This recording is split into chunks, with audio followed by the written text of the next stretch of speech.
One India VSAT நேயர்கள் அனைவருக்கும் மறுநாள் வணக்கம். பிகேஎல் டே 2ஓட அப்டேட்ஸ் போன வீடியோவில் இருக்குது. பார்க்கவங்க மிஸ் பண்ணியிருந்தீங்கன்னா அதை போய் தாராளமாக பார்த்துருங்க.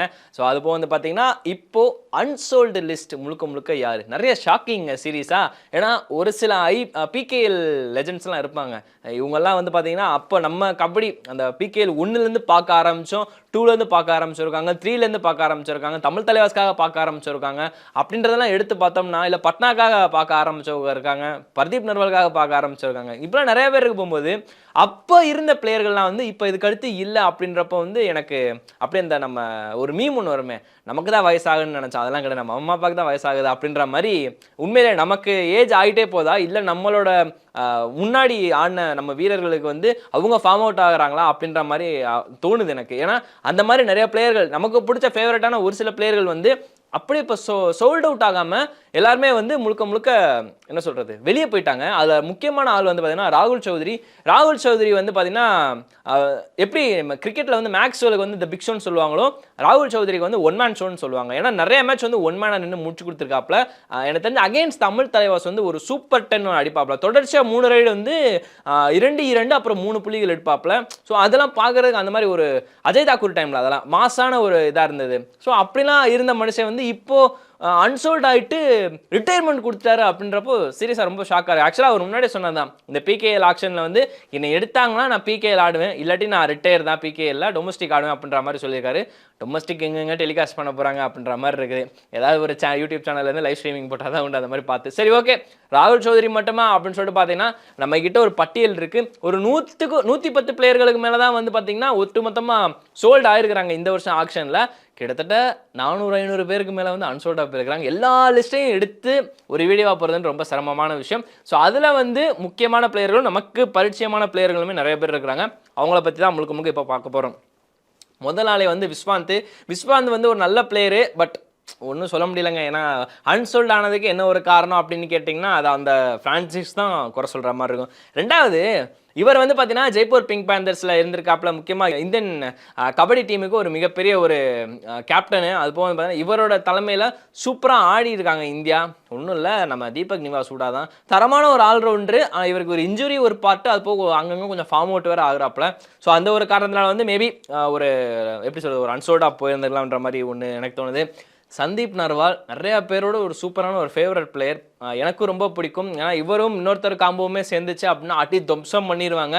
சூப்பரான பிளேயரு, பட் ஆனால் அவங்களையுமே வந்து பெருசாக இன்ட்ரெஸ்ட் காட்டல அப்படின்றது கொஞ்சம் மனவர்த்தமாக தான் இருக்குது. இதுக்கப்புறம் வந்து பார்த்தீங்கன்னா விகாஸ் பரத்வாஜை பொறுத்த வரைக்கும் பார்த்தீங்கன்னா ஒரு நல்ல ரைடருங்க. பட் ஆனால் என்ன சொல்கிறது, விகாஸ் கண்டலா போயிட்டார், ஒரு வகையில் ஒரு ஹாப்பியாக இருந்தது. இங்கிட்ட வந்து விஷால் பரத்வாஜ் யாராவது ஒருத்தர் எடுப்பாங்கன்ற மாதிரி வந்து பார்த்துக்கிட்டு இருந்தோம். ஏன்னா ஃபுல் அண்ட் ஃபுல் ரெஃப்ரெஷ் பண்ணி தானே பார்க்க முடியும் வெப்சைட்டில். ஏன்னா இது லைவ் கிடையாது ஆக்ஷனில். ஸோ அந்த ஒரு காரணம் ரெஃப்ரெஷ் பண்ணி பார்க்குறோம், போகலை. விஷால் பரத்வாஜ் அன்சோல்டுன்ட்டாங்க. அது போக வந்து பார்த்தீங்கன்னா ராகுல் சௌத்ரி முன்னாடியே சொல்லிட்டேன், ஒன்றா சூப்பரான பிளேயரு பிகேஎல் ஹிஸ்ட்ரியில். எப்படி நம்ம அனுப் குமாரோ இல்லை அஜய் தாக்கூரோ இல்லை நம்ம யார் பர்தீப் நர்வாலோ அந்தந்த லிஸ்ட்டில் அந்த டயரில் வந்து பார்த்திங்கன்னா ஒரு பயங்கர பீக்கில் இருந்தவங்க இவங்கெல்லாம்.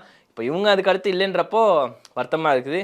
இன்னொருத்தர் நம்ம தமிழகத்தை சேர்ந்தவர் பிரபஞ்சனனை பொறுத்த வரைக்கும் பார்த்தீங்கன்னா தமிழ் தலைவாஸ் இருந்தப்போ வந்து ஒரு மிகப்பெரிய வரவேற்பு அவருக்கு கிடச்சிது. என்னடா பிரபஞ்சனன் நம்ம ஊர் அண்ணன்டா, அவர் அங்கே போய் விளையாடுறாரு, சூப்பரான ஒரு விஷயமா இருக்குது அப்படின்னு சொல்லிட்டு எல்லாருமே செம்ம ஃபீல் பண்ணுவோம், இன்க்ளூடிங் மீ. பட் ஆனால் தமிழ் தலைவாஸ் பண்ணதுக்கப்புறம் ஓகே அங்கன்னு சொல்லி டீம் மாறினாங்க. பெங்கால் வாரியர்ஸ் வந்து சாம்பியன் ஆனப்போ வந்து இவரோட பங்கு உச்சத்தில் இருந்தது. பட் ஆனால் அதுக்கு அடுத்துமே வந்து ஒரு ஃபார்ம் அவுட்டு, இன்ஜுரி, முக்கியமாக அந்த மனுஷனுக்கு இன்ஜுரிங்க. இந்த ஒரு சில நல்ல பிளேயர்களுக்கு வந்து எப்படி தான் இந்த இன்ஜுரி வருதுன்னே தெரியாது. இன்ஜுரி காரணமாக நிறைய பிளேயர்ஸ் வந்து காணாமல் போயிடுறாங்க. அதில் நம்ம பிரபஞ்சனன் ஒருத்தர். ஸோ இந்த தடவை வந்து அன்சோல்ட் ஆயிட்டாப்ல. அதுக்கப்புறம் பார்த்தீங்கன்னா அப்துல் இன்சாமாம் அவருமே போயிருக்காரு. அதுக்கப்புறம் பார்த்தீங்கன்னா அவர் டிஎன் பிளேயர், அதான் அதோட ஒரு பெரிய முக்கியமான விஷயம். முக்கியமாக தமிழகத்தை சேர்ந்த நிறைய பிளேயர்களுமே வந்து பார்த்தீங்கன்னா சோல்ட் ஆகாமல் போயிருக்கிறாங்க. அதுக்கப்புறம் வந்து பார்த்தீங்கன்னா அபிஷேக் சிங், அவர் வந்து யூ மும்பாவில் நிறைய பேர் பார்த்துருந்துருப்பீங்க. இதுக்கடுத்து வந்து அமித் ஹூடா, அவருமே வந்து பார்த்தீங்கன்னா ஒரு தெலுங்கு டைட்டன்ஸு அது பிளேயரு. ஸோ இங்கிட்ட வந்து சாகர் ரீப்ளேஸ்மெண்ட்டாக உள்ளே வந்தாப்புல, பட் ரொம்ப நாளில் அவருமே வெளியே போயிட்டார். அதுக்கப்புறம் வந்து பார்த்தீங்கன்னா ஒரு ஆஷிஷ் குமார் சங்வானா இருக்கட்டும், இல்லை நம்ம தமிழகத்தை சேர்ந்த சந்திரன் ரஞ்சிதா இருக்கட்டும். சந்திரன் ரஞ்சிதா பொறுத்த வரைக்கும் பார்த்தீங்கன்னா நல்ல பிளேயர், சூப்பராக ஷைன் ஆகி வந்துகிட்டு இருந்தாப்புல.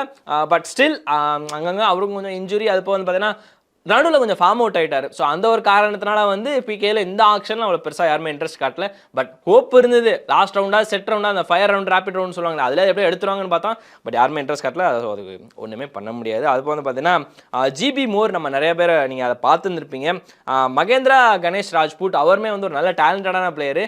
இந்த மேக்ஸிமம் வந்து பார்த்தீங்கன்னா எல்லாம் கொஞ்ச நாள் கபடியில் இருந்துட்டு அதுக்கப்புறம் வந்து இன்ஜுரினாலையும் ஃபார்ம் அவுட்னாலையுமே வந்து இப்போ இவங்க எடுக்காமல் போயிருக்கிறாங்கன்னு தான் என்னோட பெர்ஸ்பெக்டிவ். அது என்னன்றதை நீங்கள் கீழே கமெண்ட் பண்ணுங்கள். அது வந்து பார்த்தீங்கன்னா மோனு கோயாத்துங்க நிறைய பேரோட ஒரு சூப்பரான ஒரு தரமான ஒரு பிளேயர். பாட்னாவுக்கு வந்து ஒரு மிகப்பெரிய ரோல் ப்ளே பண்ணியிருக்காப்புல. அவர் பாட்னா சாம்பியனான டைம்லலாம் வந்து இவரோட ரோல் வந்து ரொம்ப கீயாக இருந்திருக்கு. முக்கியமான ஒரு துருப்பு சீட்டு பாட்னாக்கு. பட் அவர் எடுக்கலன்றப்போ ஒன்றுமே பண்ண முடியாது.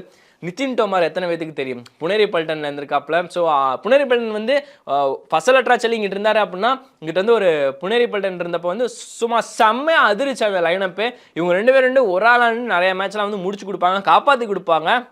பட் இருந்தாலும் வருத்தமாக தாங்க இருக்குது, வேறு என்னங்க செய்ய. அதுபோல் வந்து பார்த்தீங்கன்னா உங்களுக்கு வந்து ஒரு ரோஹித் குலியா, அதுக்கப்புறம் ரோஹித் குமார் நேற்று கமெண்ட்டில் கூட கேட்டுருந்தாங்களே ஒருத்தர் வந்து ரோஹித் குமார் வந்து மிஸ் ஆகிட்டாரு அப்படின்னு. நான் கூட போட்டிருந்தேன் ராகுல் சௌதரி அப்படி இப்படின்னு சொல்லிட்டு.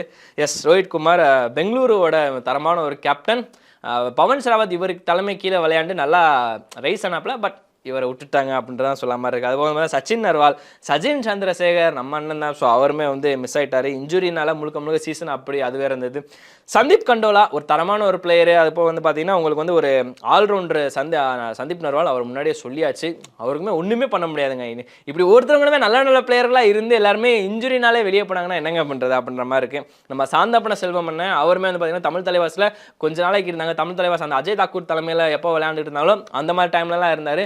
அதுக்கப்புறமும் ஒரு சீசன் இருந்தாப்புல. பட் அடுத்து வந்து அவருக்கு பெருசாக வாய்ப்பு கிடைக்கல ஆடுறதுக்கும். அதுக்கப்புறம் வந்து ஒன்றுமே பண்ண முடியல. ஸோ ஒரு காரணத்தினால விட்டுட்டாங்க, ஒன்றுமே பண்ண முடியல. அதுக்கப்புறம் வந்து நம்ம செல்வமணி அண்ணன் பார்த்தீங்கன்னா வந்து அவர் முழுக்க தமிழ் தலைவாஸ் எடுத்தாங்க. பட் ஆனால் வந்து அவரால் அந்த தமிழ் தலைவாஸ் அப்படின்ற ஒரு டீமுக்காகவும் ஆட முடியுன்ற ஒரு மிகப்பெரிய ஒரு வருத்தத்தை வந்து நிறைய இடத்துல பதிவு பண்ணியிருக்காரு. பட் இந்த தடவையுமே அதே தான், எடுக்கலை. ஸோ வேறு வழியே இல்லை, அவர் வந்து வெளியே போய்த்தான் ஆகணும் அப்படின்ற மாதிரி இருக்குது. சுகேஷ் ஹெஜே யாருக்கு தெரியும், முக்கியமாக வந்து ஒரு சூப்பரான ஸ்ட்ராங்கான ஒரு தரமான ஒரு பிளேயரு. உங்களுக்கு டிஃபென்ஸ் சைட்லேயும் ஹெல்ப் பண்ணுவார், அஃபென்ஸ் சைட்லேயுமே ஹெல்ப் பண்ணுவாப்புல. எல்லா விதத்துலையும் தரமான ஒரு பிளேயரு, சூப்பரான ஒரு ஆல்ரவுண்டரும் கூட. அதுபோல் வந்து பார்த்தீங்கன்னா சுரேந்தர் நாடா அவருமே வந்து ஒரு சூப்பரான ஒரு பிளேயர் தான். ஆக்சுவலாக இவர் இந்த சுரேந்தர் கில்லு, அதுபோல் வந்து பார்த்தீங்கன்னா உங்களுக்கு வந்து ஒரு நிதின் தோமார், மோனு கோயாத்து, பர்தீப் நர்வால். ஸோ இந்த காம்போலாம் வந்து ஒன் ஆஃப் மொரட்டு காம்போ. ஏன்னா இந்த மாதிரி காம்போலாம் தேர்னாலுமே கிடைக்காதுன்ற மாதிரி இருக்குது. இதெல்லாம் இப்போ நான் சொன்னதெல்லாம் வந்து ஒரு கம்மி தான், ஒரு 15% தான் இருக்குது ஒரு 500 பிளேயர்களுக்கு மேலே. ஆனால் அவ்வளோ தூரம் போனால் வந்து வீடியோ கண்டிப்பாக பத்தாது. ஸோ பிகேலாம் நிறைய தெரிந்த முகங்கள் இருக்கும். ஸோ டொமஸ்டிக் பிளேயர்களையும் வந்து பெருசாக நம்ம யாரும் பார்த்தது கிடையாது. ஒன் ஆஃப் எப்போயாவது ஆக்ஷன்லாம் வந்தாங்க அப்படின்னா அவங்களோட ஸ்டாட்ஸ்லாம் போட்டு பூந்து தேட வேண்டியதாக இருக்கும்.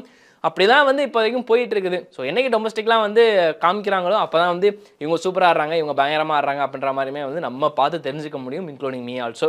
ஸோ இதெல்லாம் வந்து ஒன் ஆஃப் அன்சோல்டு லிஸ்ட்டு. இதில் வந்து என்ன சொல்கிறது, பிகேயில் தெரிந்த முகங்கள் எல்லாமே, தெரியாத முகங்கள் இன்னும் ஏராளமாக இருக்குது. ஆக்சுவலாக வந்து இதில் யார் டு பி டிசர்வ்டு இன்சோல்ட் அப்படின்ற மாதிரி வந்து நீங்கள் போடுங்க.